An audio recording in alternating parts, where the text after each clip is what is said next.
दोस्तों केवल 6 दिन बचे हैं और जीएसटी की जो इम्पोर्टेंट फाइलिंग है वो आपको करनी है। अभी हम सब वेट कर रहे थे जीएसटीआर 3P की डेट के अंदर कुछ एक्सटेंशन मिलेंगी। जीएसटीआर 3P मंथली फाइलर्स के लिए जो डेट थी 20 अप्रैल और क्वार्टरली फाइलर्स के लिए जो डेट्स थी 22 और 24 अप्रैल डिपेंडिंग ऑन द स्टेट जिनमें आपने रजिस्ट्रेशन लिया हुआ है वो सभी डेट्स जा चुकी हैं।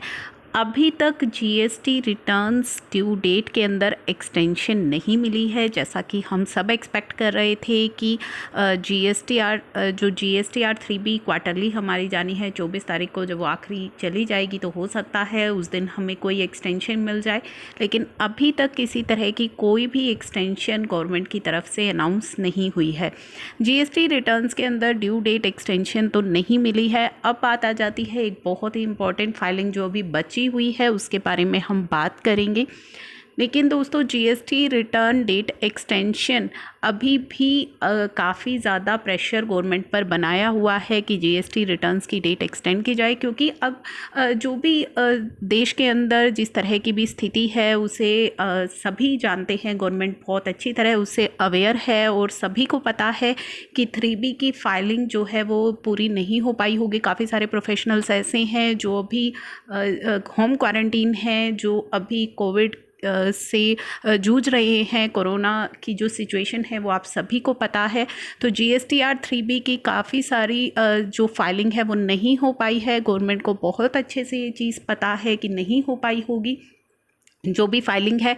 तो जीएसटी रिटर्न्स की जो डेट है वो तो एक्सटेंड हो सकती है, नहीं एक्सटेंड होगी तो दोस्तों किसी तरह का रिलीफ हमारे लिए आएगा कि जो लेट फीस है उसमें हमें रिलीफ मिलेगा।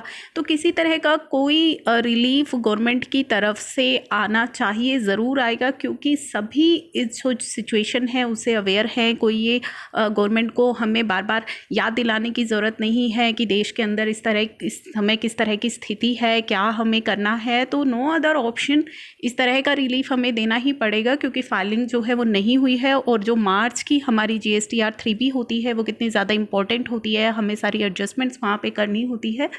तो इन सारी चीज़ों को जो है सभी को पता है इस सिचुएशन के बारे में। तो किसी तरह का कोई रिलीफ तो गवर्नमेंट से एक्सपेक्ट किया ही जा रहा है और गवर्नमेंट को देना भी चाहिए। यहाँ पे किसी तरह का कोई ऑप्शन नहीं है जिस तरह की सिचुएशन है उसमें। तो उसके रिलीफ की तो हम वेट कर ही रहे हैं। साथ ही अभी जो हमारे लिए पेंडिंग है वो पेंडिंग है हमारी बहुत ही इम्पॉर्टेंट रिटर्न, जो कि है जीएसटीआर 4।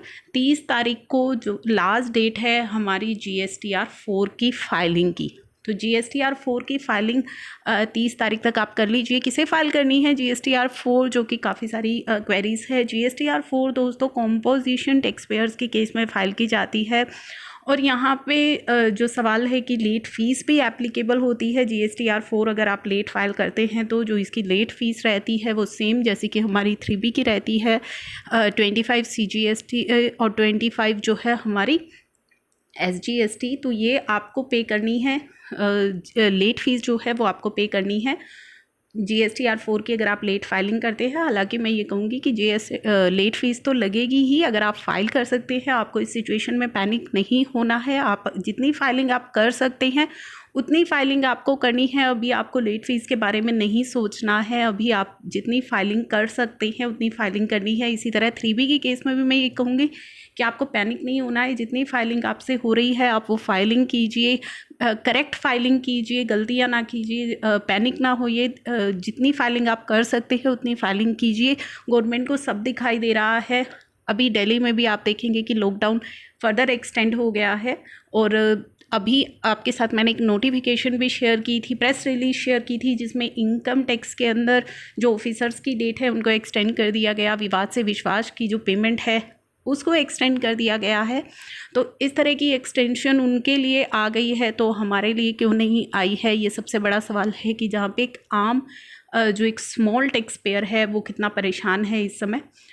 तो डोंट वरी, किसी तरह का कोई होप जो है रिलीफ हमें ज़रूर होप है कि ज़रूर मिलेगा, ऐसा नहीं हो सकता क्योंकि सिचुएशन से सभी अवेयर हैं।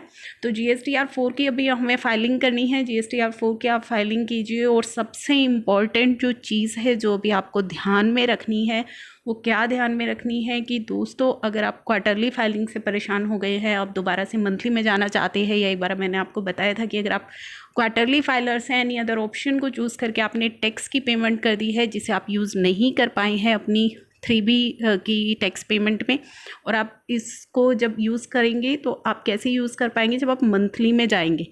तो वो मंथली में जाने के लिए जो आपके पास अभी ऑप्शन है वो केवल और केवल 30 अप्रैल तक का ही है। तो अगर आप क्वार्टरली से मंथली जाना चाहते हैं तो 30 अप्रैल तक का ही आपके पास समय है, आप मंथली फाइलिंग में जा सकते हैं। मंथली फाइलिंग में आपको किस तरीके से जाना है वो मैं ऑलरेडी भी आपको बता चुकी हूँ। किसी तरह से आपको परेशानी आ रही है मंथली फाइलिंग में जाने के लिए तो आप मुझे कमेंट बॉक्स में बता दीजिएगा, मैं वो प्रोसीजर आपके लिए दोबारा से वीडियो बना दूँगी। तो ये काफ़ी इंपॉर्टेंट जो 2 चीज़ें हैं वो आप 30 अप्रैल तक कर लीजिएगा। Thank you for watching.